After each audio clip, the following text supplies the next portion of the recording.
to Classical Stuff You Should Know, the podcast about classical things from a bunch of classical teachers in the movement that is sweeping the world. Wow. Classical education. I was looking at classical education statistics on Twitter this morning, and the most retweeted tweet of all time is classical education is cool and good. Wow.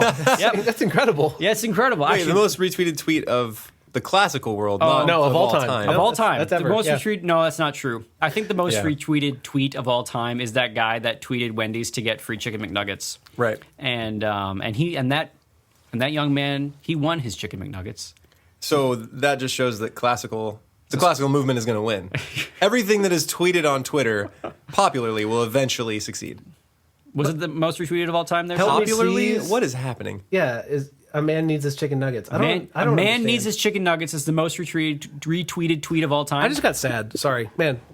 That man won his nugs, so that is a happy young man. Anyway, Succeeded. so this is classical stuff you should know. Yep. And Who are we? Do we and have to say? My name is Graham Nah. Donaldson, and I'm here with AJ Hannenberg. That's me. a classical teacher in ninth grade English and my co-teacher of rhetoric And senior English. and senior English as well.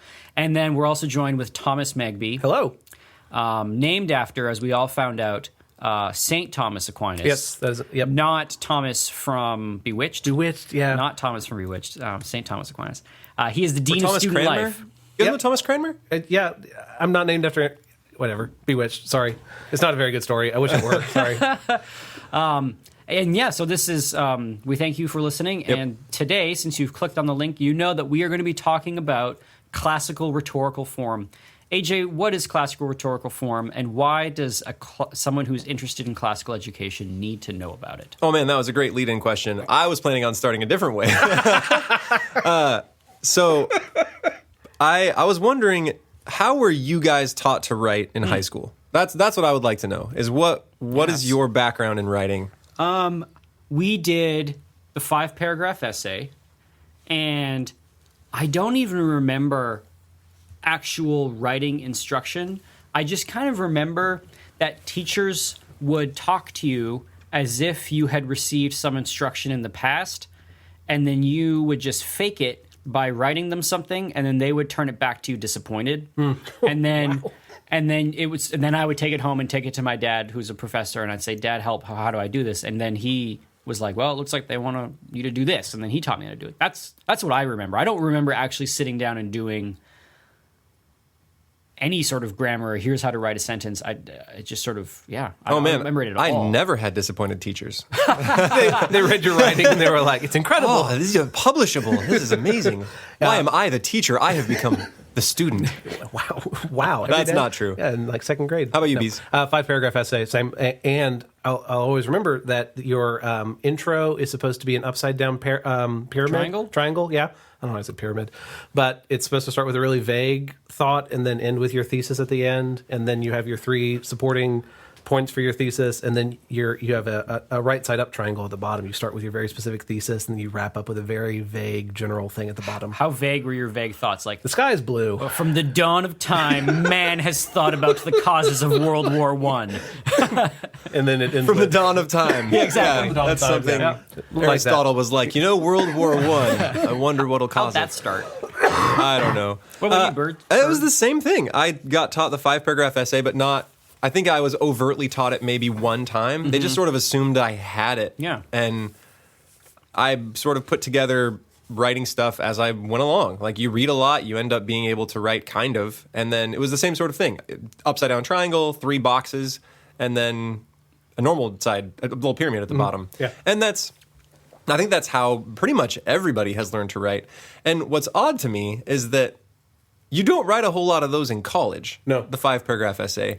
And I'm not sure I have ever read one in the real world. Have you guys ever seen one in a newspaper or in a magazine or No, and we live now in the Bible maybe? So when we were in high school, the concept of maybe having some kind of career in writing was pretty limited. But nowadays, there's so much online think piece articles and so many websites dedicated to churning out these think pieces that you could say in some respects writing can be more of a potential money-making endeavor than maybe I wouldn't say career, because I don't think people who write Medium blog posts or making a career or those out of it. lists like Yeah. 20 pictures Yeah. of people who didn't plan ahead. And I have to say, I admit I love those. Every time one of those pops up on Facebook, click it. that's like the reason I go to Facebook now is to go to those Dipley posts that's like people who got in over their head. I'm like, oh, I got to click on this.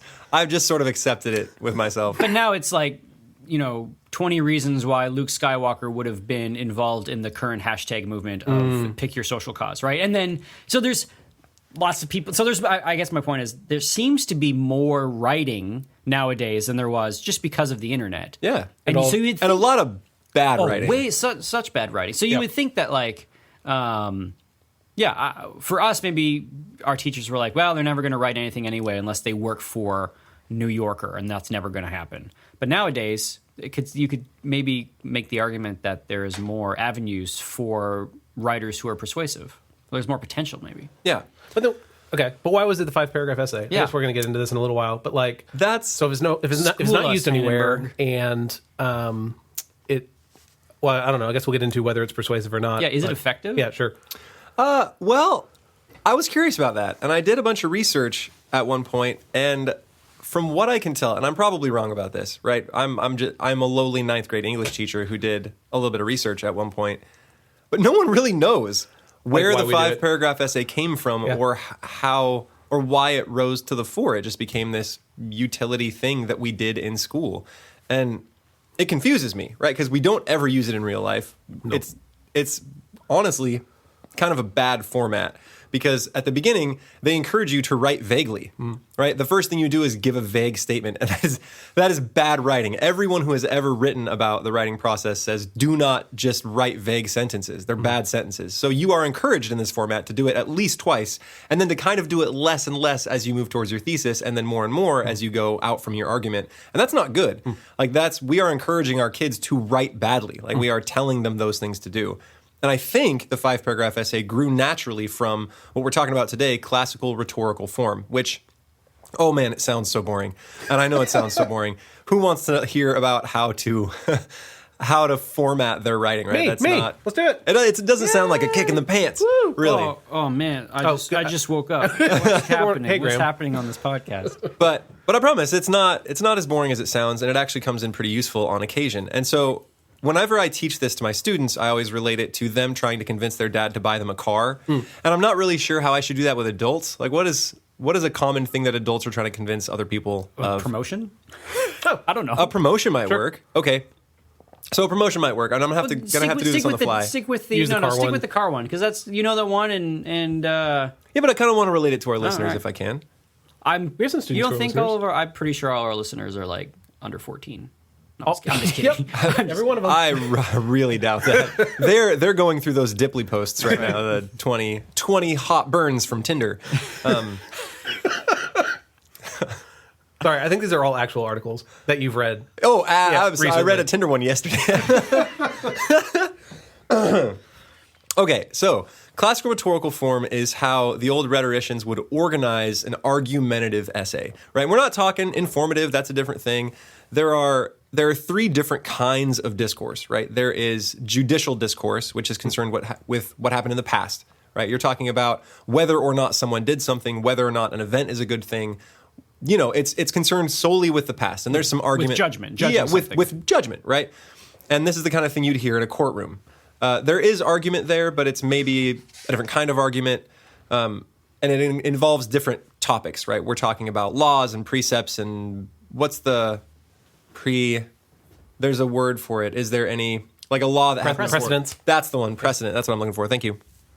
And so there's things that come in there. And then there's ceremonial discourse, which happens at birthdays, right? If I was going to give a toast to Graham, I would be engaging in ceremonial discourse, which is concerned mostly with praising and condemning. So I would be at his birthday and be happy like, birthday. You know what, boys? You're all here, but he's the worst. Let's get out of here. So that means it is the discourse for the present moment of the ceremony. Yeah, and you're trying to make people feel good or feel bad. We are gathered here today to honor Graham or to disparage Graham. Yeah, and I'm only kind of, I'm not really necessarily judging his past. I'm just bringing up the good stuff that he did to make everybody feel good about him. So this is valedictorian speech. This is this is best man speech. Right. The valedictorian isn't trying to judge what the school has done in the past unless he's really doing an awkward thing up there. And he's not trying to judge where the school should go in the future. That's not his job. His job is like, we're here for you. We did it. And everyone's like, woo. Yeah. Then somebody pulls out a beach ball and they get in trouble. And, that whole thing. That's ceremonial. And what I'm talking about today is...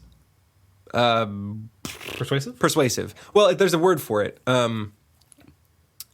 I'm spacing on it. I know. I have it in my notes. All right. Anyway, persuasive discourse. It's concerned with what we're going to do in the future. Deliberative. Deliberative. And if you have a specific goal in mind, you need to convince everyone else that this is the way to do it. And so they organize this kind of discourse into kind of a format that would work. And the benefits of this is that it's shrinkable. You can grow it. Like that was the bad thing about the 5-paragraph essays. When you got to college, a paragraph. What did you do when you were asked to write 10 paragraphs or 10 pages?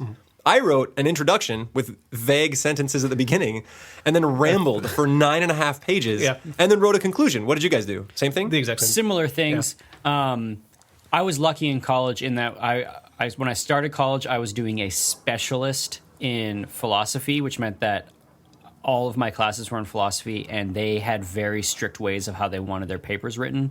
And so that was the first thing that you had to learn was how to write a philosophical paper. Oh, that's awesome. It was good, but I didn't want to stick with the specialist, and I changed the degree around. But it was more of a mechanical style of writing, and you had to be really particular with your words. So that was really good, but I think in high school I got to that point where my teachers were saying 10 pages. I would be like, all right, I need 5 paragraphs, and if it's 10 pages, that means that my second paragraph needs to be 2.5 pages long. Yeah. Here we go. And then it was rough. Yeah. So classical rhetorical form can be any length, right? You could write 30 pages with this. You could write 12 sentences with this. Anything you need. If anyone says you need to give a speech convincing people to do things, you can use this because you can shrink it, you can grow it, you can do what you want. It's more fluid. This is when we're deliberating over something. So should Sparta go to war with Athens? Exactly. Should we go to Big Bend Park this weekend? Should we replace all the company toilets with Japanese toilets? Oh, that sounds awesome. Yeah, they talk to you. I'm sorry, what? You know, like those fancy Japanese toilets? No, I don't. They warm your seat, and then they talk to you, and then they... I kid you not. I don't want someone talking to me. One of our hotels, Man and I went to Japan a couple of Thanksgivings ago, and it wasn't a fancy hotel, but they had motion sensor toilets, and so you walk into the bathroom, and the lights would dim, and the toilet seat would come up, and lights would appear under the chassis of the toilet, and then Chassis? The chassis. The chassis. The toilet has a chassis? Yep. Underneath the from behind the toilet. Yeah, I understand. And I swear it would say something in Japanese to the effect of Konnichiwa. Arigato. I'm pleased to accept your waste or whatever it is. And it was amazing. Amanda loves them. We looked them up. They're like $3,000. And you need a power outlet next to the toilet to power the... Anyway, sorry. All right, well, let's rock and roll. That sounds like a great thing to convince people of doing. All right. So I'm going to walk everybody through, and this is the way we have our seniors write their senior thesis, which is a 20-minute speech over 12 pages that they memorize and then deliver and then have to defend. And so all 3 of us are on the thesis team, and so we're all really familiar with this. So feel free to chime in if I miss something. But I will go through the steps and then talk about at the end how you can move them around and shrink them and what you need and what you don't. And then I'll talk as I go how it relates to the 5-paragraph essay. Because I really do think the 5-paragraph grew naturally from classical rhetorical form. All right, so the first part is known as the exordium, which means leading off, right? The beginning. Because if I get up there and I just start jumping right into my argument, everyone's going to feel real weird about it, right? As a pastor, you got to lead off with a joke or a story in a sermon. As a teacher, you got to they call it the hook, right? If you're teaching a lesson. It's the same thing in discourse. I can't just get up there and be like, my topic for today. Yeah. We should stop testing on pigs. And everyone's like, what are you talking about, right? You got to kind of butter up the audience a little bit. And there's a few reasons why you do this. You want to render the audience attentive, benevolent, and docile. They want to be paying attention. You want them to like you and respect you. And you want them to not be pushing each other and punching each other and that sort of thing. It was probably more important way back in ancient Greece where people would be yelling and, you had to get them all seated. The same is true in like a third grade classroom, but most of the time adults are pretty respectful if you're getting up to speed. British Parliament. Yeah, that's what I was saying. Which they still do, Yeah. by the way. And they bang their canes on the floor. It's a fact. You should go. Check it out. It's great. So the exordium is to do that. And one of the problems with writing in college and writing at any time is blank screen syndrome, right? Where you sit down and you have no idea how to begin. And the great thing is the ancient rhetoricians gave you 5 ways, right? There are pretty much 5 ways to start an introduction. And all you got to do is just kind of pick one and roll with it. And so we've got 5. We have the corrective, which is to show that your subject has been misunderstood by the world at large or by your audience specifically. So you could get up and be like, you all think that American toilets are the best toilets. I'm here to prove you wrong, right? That having American toilets in our company is the best way to go because they're American made. I'm going to show you why that's wrong or why that's different. Or everyone misunderstands Japanese toilets. They think they talk to you, and it's weird. Who wants somebody talking to you while you're going to the bathroom? Seriously. I'm going to tell you why it's soothing, why it's necessary, why we got to have it. All right? So that's the corrective. So you need to have assumed your audience's position before you get into it. That can be dangerous. You don't have to assume a position. You can, if they really have misunderstood, you can say, this might be how you see this, or you can say, this is how my topic is largely perceived. Gotcha. Or you could even pull up like an article that disagreed with you, right? This guy says this, and he's wrong. I'm going to show you why. How is coming off the bat with a corrective going to render them benevolent and docile? And partially it's just interest. You have to be careful not to be like, y'all are a bunch of dopes. Yes. Right? One of the things we talked about when we talked about ethos, logos, and pathos is that you want your audience to feel as though you care for them. And so when you correct their error, it has to be like, look, you are misunderstanding this very important topic. You are missing out on Japanese toilets because you have assumed that American porcelain is the best porcelain. There's an entire world out there of ways to use the bathroom. Exactly. All right, so that's the corrective. And it's good. It's okay. All right, it's a good one. Have we stopped we're talking about how we're going to get people promotions? Is that I think toilets, we've isn't it? transitioned Topic, right? clean into toilets. With the thesis, do many people use the corrective? Not often. It's a tougher one unless somebody really does misunderstand. We had a kid do fluoride in the water a couple years ago, and he just went through a lot of the IMF blogs. Have we talked about the IMF I don't think on we've this talked podcast? about the IMF. All right, so in thesis, we have a term for something on a phenomenon on the internet we call the IMF, and that's the Internet Mom Force, the folks who post stuff about vaccines and fluoride in the water and nutrition and that sort of thing. Not to say that they're all wrong, but not to say there that is a these things phenomenon shouldn't where be researched, but there is definitely an internet phenomenon where things get posted that gain traction and then get blown way out of and get proportion. blown way out of proportion, and they have maybe anecdotal evidence as opposed to scientific evidence, and so. IMF. Our kids bring this evidence all the time, and they're like, "Look at this article," and we're like, "This is IMF, man. There's no scientific basis for these claims." Yeah.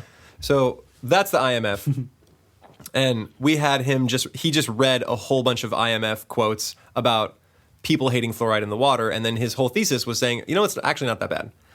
Fluoride in the water. It kind of helps your teeth. I'm thinking International Monetary Fund every time you say The IMF, IMF. and then there's IMF is also the name of the. Is there a special forces named IMF? No, it's the Mission Impossible movies. The Yeah. IMF is what Tom Cruise's character is part of. Impossible Missions Force. There you go. What? Okay. Yeah. Great. Yeah. So that's the corrective, right? That's a pretty base level one. And then we have the inquisitive, which is probably how you were taught to start a lot of introductions when you were young. You ask a question, right? What would you do if you were Abraham Lincoln, right? What do you think about the War of 1812? Probably nothing, because no one knows what happened at that point. Canadians are really big on the War of 1812. Really? Yeah. Oh man, we have like mini made-for-TV movies about it. Because we have the Americans have no idea what even it was. I know it's because Canada, like quote unquote, won, and we weren't even Canada; we were England at the time. But the Canadians take like goofy pride in the fact that at some point we burned down your president's house, which was called the Brown House, and then you built it as the White House. Yep. I think that was a positive move. That was well done. Yeah. Thank you for taking No care of welcome. that for us. You're welcome. Yeah, no Really problem. solved a problem there. Hey, friendly Canadians. All right. The inquisitive can also be to show that your subject is curious or noteworthy, right? So when you ask the audience a question, everybody automatically wants to answer it with their brains, which makes them interested. So that's the hook. It's a hook, Yeah. right? As you say, what would you do if you're Abraham Lincoln? They're like, what would I do? And I could have been, because look how honorable I am, right? They think I'd be a vampire slayer, right? yeah, exactly. So they Sorry. yeah, Sorry. or to show that it's curious, right? was a bad Giving movie, weird though. statistics. And the funny thing is that this is so effective that the internet has really latched on and advertising has really latched on. How many times have you heard, like, do you own a car? Yep. Do you have $500? Then come on down to blah, blah, blah, right? Yeah. Do you have old nasty furniture? Do you want new furniture? And then your brain is like, my furniture is gross and nasty. Take and, my money. Yeah, exactly. So you have heard this so often because it is effective. And then the other version showing that it's interesting is the clickbait article, right? This guy fell into a hole and you won't believe what happened next. No, I won't. It's, Click in. yeah, it's And then you showing read that it's like he broke his leg and had to be rescued. Oh, okay. All right. 3 million people bought this last year. And then you're like, okay, click. I got to see what they bought. And it's like soap. I hope more than 3 million people bought soap last year. Yeah.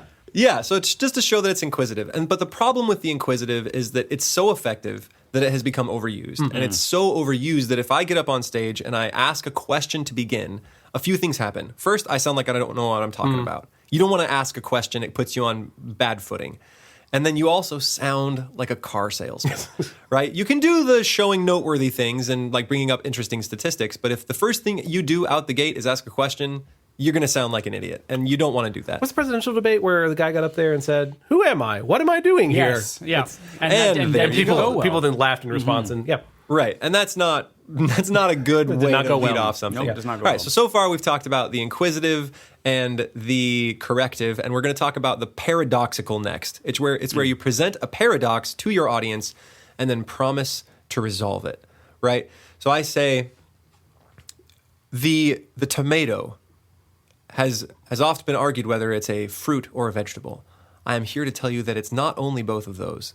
It is also a woodland creature, right? Wow. And everyone's like, Wow. how can listen this to that. be? Yeah. And then I'm going to show you how. Or I could say right now above me, highly civilized and honorable men are trying to murder me from the skies. And everyone's like, wow, how'd that work, right? How can they be civilized and murderers at the same time? So you give them a paradox. Or like, You think Superman is your greatest hero, and I'm here to tell you that he is also history's greatest villain. He is both. And the audience is like, how can that be? Oh, and then they have to know, right? Yeah. And so you've hooked them, right, by giving them this paradox and then showing how you are going to resolve it. So those are the first three. And they're pretty effective. I think the inquisitive, showing things are curious, are really good. And the paradox is good. The corrective can go wrong if you're not tactful with it. The next two, I think, are, one is used far less, and then one is, I think, used probably the most effective. So the next one is preparatory. The preparatory is if I'm going to do something weird in my speech. Like if I'm going to whisper the whole speech, I need to tell you why I'm going to do that. I can't just get up and go, in 1812, there was a war. And that war, I'd have to say why. I'd have to say, I'm sorry, I lost my voice because I was so stoked about 1812 yesterday that I was just yelling all day. Yeah. So I'd have to tell them why. Or if I asked my class to meet me in the parking lot and I was there with no shirt on, they wouldn't be able to concentrate unless I told them why, right? So I have to prep them for that. I'm preparing them for the weird thing I'm going to do. And I could say, I'm here, we are studying Exodus, and I am here in the parking lot with no shirt on to show you what happens over a single hour of exposure to the sun. And now imagine what that would be like for 40 years in the desert, right? That kind of thing. Was preparatory like the Gettysburg Address when they were standing in the fields where battles happened and Lincoln is talking about the battle that happened here? Is that a preparatory? I think they could put it together. Oh, okay. If he had started the speech somewhere else and he's like, we are all going to stand up and we're going to walk to the field where this happened. We're going to do that so you get a feel for what those young men felt. Gotcha. Right? That is the preparatory introduction. Everyone's like, oh, okay. And they all stand up and they go on a walk, right? It's weird. It's a weird way to develop a speech, and you got to tell people what you're doing or else they're distracted. That one is more an introduction of necessity, right? Or if you're going to write the whole thing in Pig Latin or in Latin itself, you're going to have to tell your teacher why, or he's going to be kind of miffed. Yeah. All right. The last one of the five is the most effective, I think, and it's the narrative. And this is where you start with a story. And anyone who sat through a sermon knows how effective these are, especially because they're effective all the way through something, right? Narrative is something that humans automatically key into. It's why the Bible was written as a narrative, right? Because we love story. It's why you, every time the pastor tells a story, you're like, and paying attention. And then he goes back and he's like, and my third point, you're like, and lunch. Thinking about lunch, thinking about what I'm going to do after church. Right? I'm not accusing you. It's just people have a hard time paying attention. Yeah. All right, so those are the Sounds like five. you are, but And it's also, wouldn't you say it's the most common one that the students use also? Yeah, just partially because it's of the my most- teaching and because I say it's most effective, they think that they've got to do a story. Yeah. We have a few branching out this year, but we find that it is really effective, right? Sometimes the heartstrings are really punched and people sit down and listen when you're using a narrative. So, corrective, paradoxical, preparatory, narrative, and inquisitive are the five. So all you got to do when you sit down is just sit down and pick one and go. I have also heard I call it the maximal one, where you start with a maxim or aphorism. Like, we've all heard that a fool and his money are soon parted. Well, I'm here to tell you that's true. And then they show you a thing. And I'm poor. Yeah. sometimes that can be the corrective, but often it's just an easy lead in for something short. When speaking was taught in ancient Greece, it was the program Nasto was the program that they would use to teach that, and one of the steps of that is telling a fable with one of those maxims attached to it. The end of this program is to be able to give a political speech, which is what you're talking about. To argue about a law. Yeah. And they actually have, the Progymnasmata has a variety of things. They even tell you how to quote somebody. Yeah. You're first supposed to praise the person you're quoting. Like, I'm about to tell you something my friend Graham once said, and Graham was a good man. He was a thoughtful man. He was a great teacher. And he said, Japanese toilets, oh man, those are the bee's knees. And then you got my attention. yeah, so you're supposed to praise, and then you're supposed to say it, and then you're supposed to give. And they have this whole program.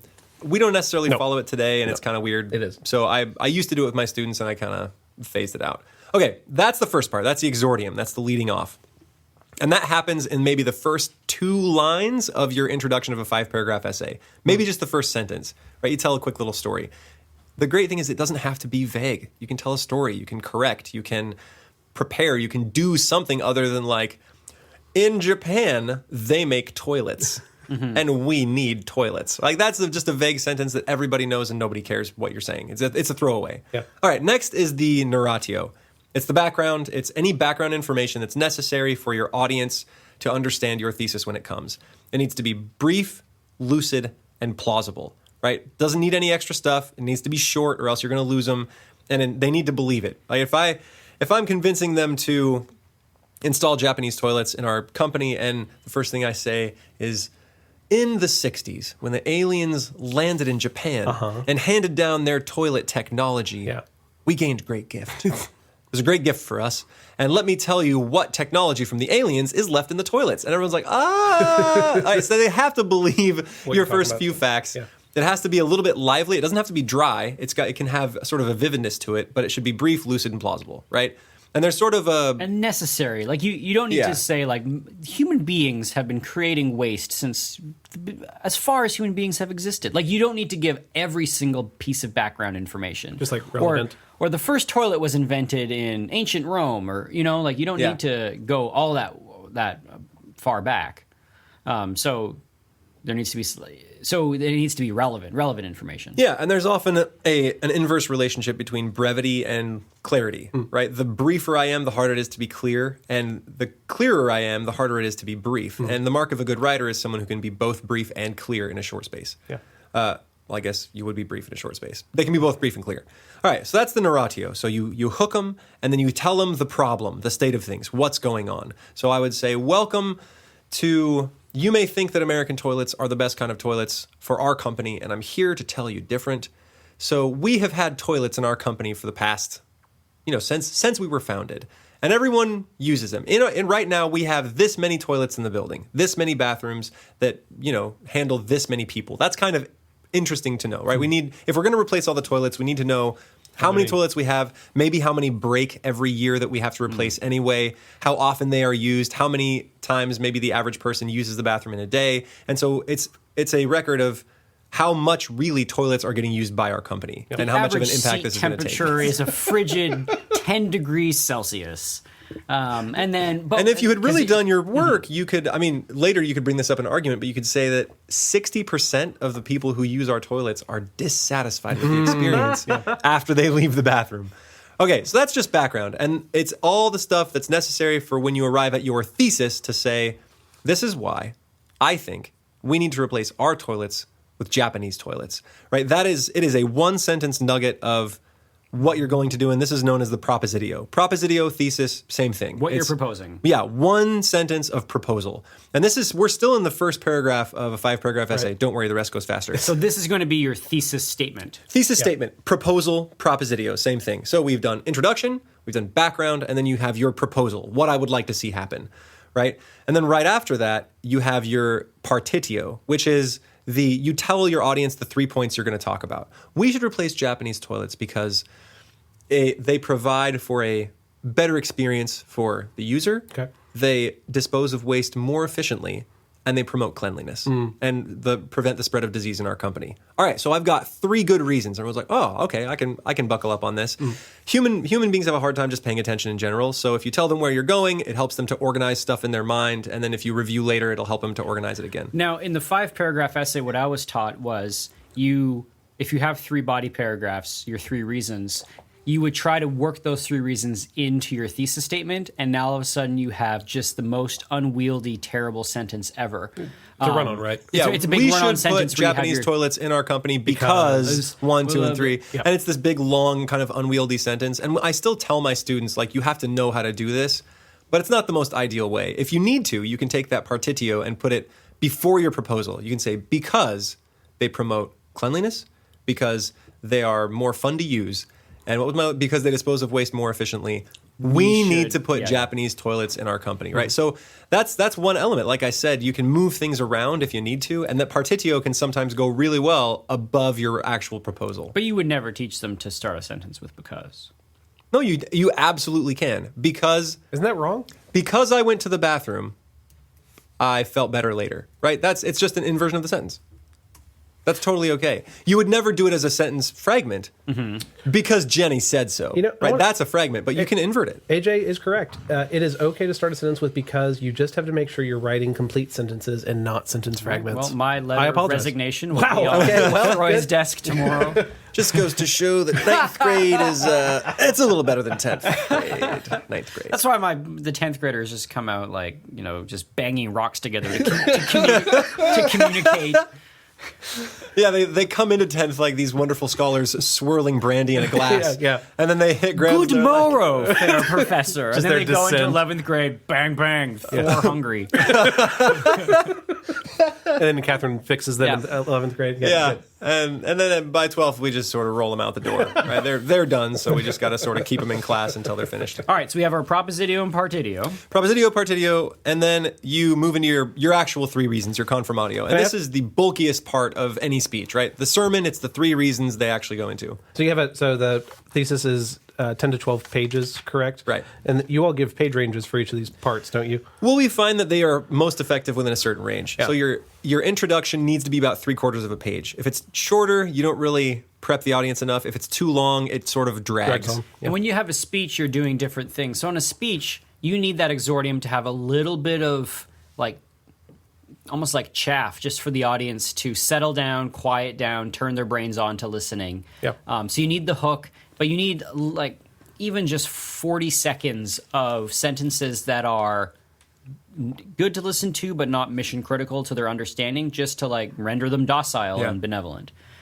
You would probably do less of that when you were writing something, because you can always go back and reread something. So And they're already sitting benevolent and they're They came to attentive talk. and docile already. So you just have to make them like you. That's all. With thesis, we also the narratio changes sizes depending on how complex your subject is and how much people know about it. Like if pig genetics, that might be a little more complicated than talking about toilets, right? Everyone knows how toilets work. Okay, the confirmatio is. There's plenty about how to write those. You just want to break your big idea up into 3 arguments. So mine were cleanliness. So I'd be like, all right, so Japanese toilets promote cleanliness. Here are some statistics about how they do so. Here are some features that they have that help with that. Here's how often our people get sick. I would want to break it up into subpoints if it was a really big speech. But it doesn't have to be. It could be short. And the big thing, the renovation that comes with the classical rhetorical form here is just learning how to organize these. And there's 3 different ways. Chronologically, so I could talk about, if I was arguing that we should do something, I could talk about the first step, the second step, and the third step, or just what happened first, second, and third. You'll see this most often in judicial discourse. And then I could also talk about logically. So this Needs to happen. needs to happen, and then it will lead to this, and then that will lead to my third thing, and then my conclusion, right? So 1, 2, and 3 leading logically from one to the other. Most often it will be by strength. So I will want to organize them according your to arguments. how good they are. And it's kind of a bad idea to lead off with your worst one, because then you lose your audience and they won't pay attention to the rest. And it's also a bad idea to start off with your best one, because they'll be like, oh, this guy's a genius, and then it's just downhill from there. So you want to start off with something medium, right, that's pretty decent, and then bury your poopy one right in the middle, right? Hey, where we're talking about everyone's toilets. Hey, where everyone's thinking about lunch, where everyone kind of wants to go home, where they're thing. tired of looking at your face and they're wondering how long this is going to drag on. That's where you can bury your worst point, because they're not really paying attention anyway. Your best point is what you need to end with. So by strength, it goes 2, 3, 1. Middle, worst, best. All right. Would you do this with writing too? Absolutely. Yeah. You got to have to organize it somehow. Why, if one of them is a bad one, why do you include it? Why not just have 2 better points? That's not bad. It's worse than the other 2. It's just if weakest. so if I rank them 1, 2, but if there's a weakest third one, why not kick it out and just have points 1 and 2? Like, is there something magical? Because now you have a new weakest. 2. and then only have 1.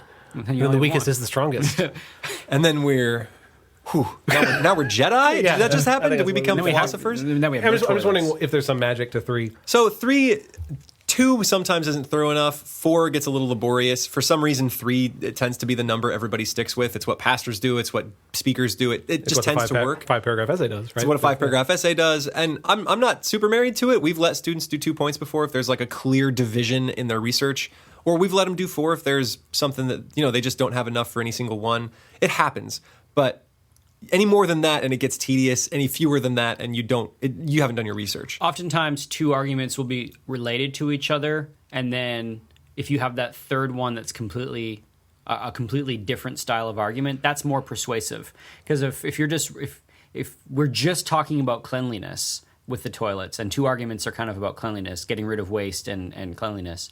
If we have another argument that's talking about cost or whatever, then we're coming at the argument from a totally different angle, and that's even more persuasive. Yeah. But I think when we start putting 4 or 5 or 6 arguments in there, it begins to sort of undercut the thing entirely, and then just becomes kind of pedantic and boring, or just overload. Yeah.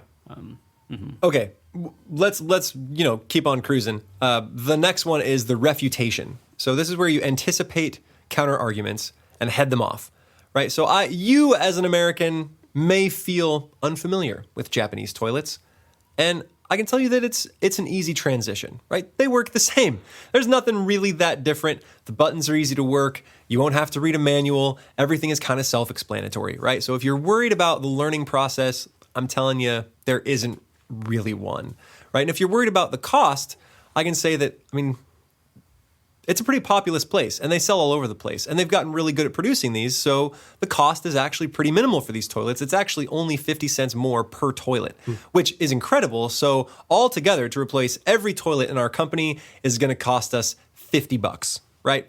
Only Let's do $50, right? That's nothing. I have it right here, and I'll put it in the box, right? And you put it in a box, and your audience is like, yay, look how generous, right? So that's the refutation. You anticipate counter arguments because everyone sitting in that audience is going to be arguing with you in their head. They just do. That's what people do. And so you need to know those are coming and then answer the biggest concerns you can. And it also shows that you are really thoughtful, right? You've done your research. You're considering the other side and why your side is still important. And this particular piece doesn't really exist in the 5-paragraph essay. It's the one piece that's left out, and I think much to its detriment. But our students usually spend a page on this, and they usually talk about 2 different points. But this can go poorly when someone does not fully consider the opposing argument. So they'll say You're worried that they're crazy toilet monsters. these toilets are going to murder people, but I can promise you there have been no toilet murders in the last year. It's like, well, that wasn't really my big concern. Some of the best ones that I see are like, they state what the cost is, they state the opposition, and they'll say, this is a real cost, or like, this is a real thing that we'll have to bear, and it's worth it for this reason, this reason, this reason. Yeah. Like, really have considered the opposing view. Right, exactly. Okay, and the last part is the peroratio or conclusion. And these are notoriously hard to write, right? This is a matter of style, it's a matter of personality, but there's a few things you can do. You want to review, right? Go back over your arguments and tell them what you told them, just to kind of refresh in their head your reasons. You want to really hammer any points that are important and remind them of those. You want to, if you can, end with a favorable opinion of you and maybe paint your opposition in not that great a light. Although if you're going to do it, you got to do it carefully. I encourage my students not to think about it if they're going to do it at all. But the most important thing you got to do here is make an overt play to emotion, right? If you have convinced your audience, now you have to make them want it. So this is where I'll be like, imagine walking into the bathroom. You open the stall that now goes down to the floor. And you don't have to show your feet to everybody. It goes down to the floor, you open it up, mood lights come on because the toilet senses your presence. The seat heats up or cools down because you have a little fob and it knows the temperature you like. It's clean. No one has peed on it. You don't have to worry about wiping down the seat beforehand. You don't have to worry about even touching the flusher that everyone else has touched with their nasty diseased hands because it does that for you. Imagine, it's like going on a cloud. It knows you're there, but you don't know it's there. It's amazing. Right? Sounds fantastic. Right? So you make a play to emotion. And so you can tell another story. You can finish the story you began in the beginning. The story about someone who slipped and fell and busted their head open on that hard porcelain toilet. And then you can say, what they bought was a Japanese toilet. And since then, they've never slipped. They've gotten 3 promotions. They feel better at home. They've reconciled with their estranged daughter. Right? Think about all the change that could come from a Japanese toilet. Oh, yeah, I was wondering that if the type of exordium you do influences your pro audio, your conclusion. Like, so narrative, it's easy to you start with a story and then you end with that same story. I wasn't sure if there's something like for inquisitive. Do you then, I don't know, answer a question, or paradoxical, you end your paradox? You don't have to end with the same story. And if you make it a little too matchy-matchy, I think you have the same problem that you have on Project Runway. If you're doing too matchy-matchy, it's that it looks a little cheesy. Oh, okay. Yeah, for my Project Runway watchers out there, you know what I'm talking about. I do not. I definitely do. Sorry. He also watches Project Runway. We just outed ourselves. Make it work. Yep, make it work. All right. So that's the whole piece. I can go back over it and I'll try to relate it to how I do with my students convincing their parents to buy them a car. So the first thing you want to do, you got to plan this. You want a Mustang, right? You really want the new Mustang 2018. It's amazing. It's a hybrid electric, but the electric is weaponized to make it faster. Yep. It's not even necessarily more efficient. You're just burning coal and gas to make that electricity happen. All right, so you need to convince your dad to buy you this car. So you think you're exordium. You need to render him attentive, benevolent, and docile. Well, you can pick one of the 5, but he's your dad. Unless you've really been screwing things up lately, he should already like you. Yep. And if you want to talk to him, he should already be attentive. And fathers are easy. So what I recommend for an exordium there is just hand the man a sandwich. He'll put it in his face. He won't be talking. He will love you, and he'll be docile. Good. And if you're planning on making this argument, you need to be making yourself useful around the house beforehand, right? Do the dishes.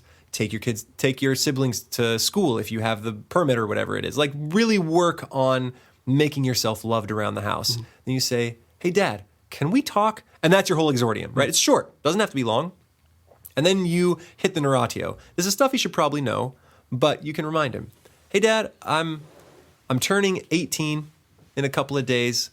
I've been driving that jalopy, that 79 Ford Fairmont you bought me a couple of years ago. It's been giving me headaches because of all the carbon monoxide that leaks into the cabin. And I mean, it's on its last legs, right? We all kind of know it. At any given time, it's got 3 out of the 6 cylinders working. So it's going to go, and I'm going to need a new car. Right? So there, I've told him the background. I'm going to need a new car. And then you can go right into your thesis. And you can say, so I've done the exordium, the hook, give him a sandwich, and say, hey, Dad. And then I've done the narratio, which is my car is going to die and I'm going to need a new one. And then I do my thesis. What I would like is the 2018 Mustang. And your dad is instantly going to scream no in his brain, which means that your form is going to change a little bit. You're going to take the refutation, right, anticipating counterarguments, and you're going to move that way up. If you ever meet a hostile audience, you want to assuage them and, address their fears first because they already don't like the idea. So you say, Dad, I know what you're thinking. It's expensive and I'm going to wreck it. But I've been working for the past 3 months and I have this much saved up. It won't be that expensive. And I can put $7,000 towards it. That's a lot of money to put towards this car. And I have an impeccable driving record. Not only have I been driving with no wrecks for the past 2 years, but I've also, in my spare time, been doing driving simulations. And I have, even in the extreme mode where they put you in wreck situations, I have 100% success rate. And your dad's like, oh, Wow. Here's a letter from State Farm Insurance. yeah, exactly. Showing that I have completed their like trick driving course, right? So you are all set. And then you're like, okay. And then you want to give him your 3 reasons. So the reason I want a Mustang is for these 3 reasons. Because it's got the highest safety rating of any sports car. Because its resale value is incredibly high. Mustangs are renowned for going up in value. And because it'll get me girls, and I know that you want me to find someone and get out of the house. I'm turning 18, and you want me out of here. It'd be help if I had a girl to be interested in. You know, I smell weird, but a car would help. And Dad's like, okay, I'll hear you out. So then you want to give him your 3 reasons. So which one of those 3 do you think is the strongest? Safety rating, resale value, or Either safety rating or right? resale value. I would think safety rating with your dad. Yeah. Resale value is maybe a little bit different. And especially if 'cause you're he's going to still keep thinking it, about because you that doesn't breaking appeal it. to him. help So I him. would actually probably trade that argument to you can drive it Oh, sometimes. there's See, That might be that's the going to hook a strongest. dad. Yeah. So that's probably going to be the strongest. The girl is probably the weakest. Safety. So you're going to want to lead off with safety. So this car, as opposed to the Mazda Miata or whatever else is out right now, all those cars crumple like tin cans in every crash test. They just turn to mist. But you could toss a Mustang in there and it comes out without a scratch. It looks like nothing happened. I could run that through a football team and it wouldn't even have blood on it. Like it'd be the most amazing thing ever. And then the next one, so it would also help me get girls. I know you've been wanting that. You kind of brush that one under the rug and then say, most importantly, Dad, you can drive it. If we buy it together, I will consider it a joint ownership. So that's what we should do. We should buy it together, and then I'm sorry, I got distracted. Something started playing The out of my music? headphones. Yeah, it's the music. So from our editing, it's playing, and it hit that spot where our music usually comes in. That's funny. So yeah, you can drive it, Dad. Imagine how great that would be. And then I want to go into my conclusion, which is just to paint in his mind a vision of driving a Mustang. Dad, Good. what car did you want when you were young? Did you want a 79 Ford Fairmont on its last legs? Is that what you wanted? Did you want a hand-me-down minivan? Or did you want something nice? Imagine if you had gotten to live that. You have the chance to give that to me. And you're not Your just giving it to son. me. Yeah. You're giving it to you, us. right? You get to give it to both of us. And I know that I'm shooting for the stars here. I know that this is a long shot. I just want to have you think about it and maybe go test drive one. That's it. We can just go sit in one and drive it around. We don't have to buy it. Because if you get your dad in that car, you are You can buy that car. 98% of the way there. He's going to want it and he's going to buy it for you. So that's the whole thing. That was classical rhetorical form in what? Like a paragraph and a half, maybe? Not very long. I could have lengthened that to 10 pages and gone really into the safety value, into how cars attract women. I could have talked about how often he would get to drive it as opposed to how often I would get to drive it. All of those things can make very long points. But I don't need to. I can keep it short. And that's why this is so versatile. Things can move around. I can toss out pieces I don't need. I can move around things to help it fit my audience better. But that's classical rhetorical form. That's what we do for our kids. And the moving around of the refutatio is fair game? Fair game. As if they're a hostile audience, it needs to go right after your partitio, or maybe even right after your thesis. Have you ever had a senior thesis have to do that? Yeah. Oh, really? Absolutely. I think there was a kid who was arguing for waterboarding one year, and man, you got to move a refutatio there To the front. Yeah. real fast. And if you don't know what I mean, never mind, that's a bad joke. Okay, I won't well, even say here we it. are. Can you talk about how waterboarding sounds like?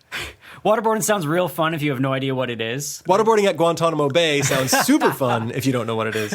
We went on vacation. We waterboarded at Guantanamo Bay. I have nothing to say. Yeah. Anyway. Well, that's it. Thanks, Hendenberg. That was great. good. Yeah, I hope that was informative. classical rhetorical So form. if you're convincing someone to give you a promotion, consider that. Like, give them an intro. Give them a little bit of background. Show that you've been working hard. Tell them the 3 reasons why you should get the promotion. Assuage their fears. Look, I know I'm not a team player, but I've been working on it. And then conclude by painting them a vision of how you would work in the new place. Good. So, in keeping our tradition of classical things that we got wrong, longtime listener and friend of the podcast, Miss Catherine Ball, Second reference within the same. She was on it. She was a guest. she was a guest on the podcast, has informed us that we have gotten one classical thing wrong. In fact, I have gotten one classical thing wrong, and that is on... But only one. Only one. Yeah. No, actually, no, she had a couple. I'm saving them for future podcasts. Okay. On the one where we talked about the four-way scripture, I made reference to the fact that in the Acts of the Apostles, Paul had a dream where God was asking him why he was saying... that Paul was saying that things were unclean, that God made clean. In fact, it was Peter that had that dream, not Paul. That is a pretty egregious error. She kicked down my door just in a rage. How could you? Of this, demanded that I make a retraction on the podcast. So that's what this is. I humbly retract my mistake. It will never happen again, Miss Catherine Ball. No more mistakes. If you know Catherine Ball, you know that kicking down a door in a rage is not something that we could ever picture her doing. She would like genteelly open it, and have brought you muffins. Yeah, and then ask you questions about your weekend very sweetly, and then as she was leaving, just in passing, just like by the way, and then that was the reason why she was there, but she made you feel good about making a mistake. That's what she can do. Yeah. Does anybody have a quote? Hindenburg, I know you wanted to have a section where we read commonplace book quotes to close off the podcast. Sure, what have I been looking at? Let me see what I got. And Megby, how's your commonplace book potential coming? Is this something that you are still thinking of doing? So I'm not sure if... I guess I'll share this comment now because here we are. So I had never heard of a commonplace book until coming to the school like a year and a half ago. And... if anyone else shares this deep-seated fear that I do of like that blank page and like the first thing that's going to go on that page, I just was always thinking to myself that whatever I put there is going to be the most important thing that I write down in this commonplace book. So it needs to be this like beautiful quote that summarizes the nature of humanity, and like it's got to be like spiritual or else I'm a bad Christian, and like all these like thoughts of what had to go into it. But then I found out that I believe AJ Graham, you all do this too, but the students do this as well, that they'll put funny quotes in their commonplace book as They well, do. Mm-hmm. in addition to pieces from literature. And so I decided to break the ice by putting a funny quote from a student at the top, and I now feel much better about using this commonplace book. I've got a bunch of funny quotes in mine. I didn't realize, I felt I was approaching it so super seriously that it kept me from like doing anything with it. So as an encouragement to you, listener, just write anything you want to on that page and just get started with it. So okay, I've got a couple of them. They're both from Moby Dick. So this one is: real strength never impairs beauty or harmony, but often bestows it. And in everything imposingly beautiful, strength has much to do with the magic. He's talking about whales, I assume. He loves talking about whales. Yep. And then the next one Melville flipping loves whales. He loves whales. All right, and the next one, it's: in man or fish, wriggling is a sign of inferiority. Awesome. Good. Well, dear listener, thank you for listening to Classical Stuff You Should Know. We are your hosts, Graham, Thomas, and AJ. We thank you for listening. If you have any questions, comments, feedback, concerns... Or if you want a breakdown of classical rhetorical form, I can send you the notes pretty easily. So you can email us at classicalstuff@veritasacademy.net. You can visit us at classicalstuff.net. You can download us on wherever you get your podcasts. Except for Spotify. Spotify. Come on, Sweden. You fair listeners, we thank you, and we will catch you next time. Yep. Man, we really have to work on the sign-up. Nope, it's perfect. Bye. Bye.